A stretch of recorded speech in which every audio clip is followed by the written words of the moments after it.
imeisha. Wanafunzi wakikuja hakuna transport hapa Kaduri. Sasa tunaomba mwalimu afanye nini? Nkabune ipate amani afanye nini? Lakini kwa sasa hatuna impact kwa sababu hakuna wanafunzi. Mwalimu amemaliza shule kabisa. Na tunasema mpaka aende, lazima aende. Shule yetu tupate Nkabune tena kwa sababu amezoeana na watu wa Nkabune, amemaliza shule kabisa. Kazi yake ni kuinvest kwa mwili yake peke yake. Mwalimu hatuconcede. Hataki kuangalia mambo ya wafanyikazi wa biashara. Community ameachana naye kabisa. Watu outside ndio wako wengi, hakuna wanafunzi. Tumejaribu kufanya kazi na tumeshindwa. Kuna marketing ya shule siku hizi, before ilikuwa lakini sasa hizi hakuna. Shule imeisha wanafunzi.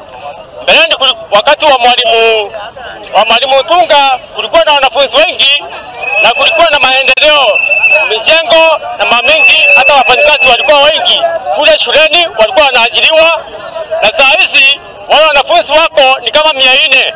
Kisha imeathirika vibaya sana Kadurini hapa, sababu watu wenye manyumba saa hizi hawana wateja tena.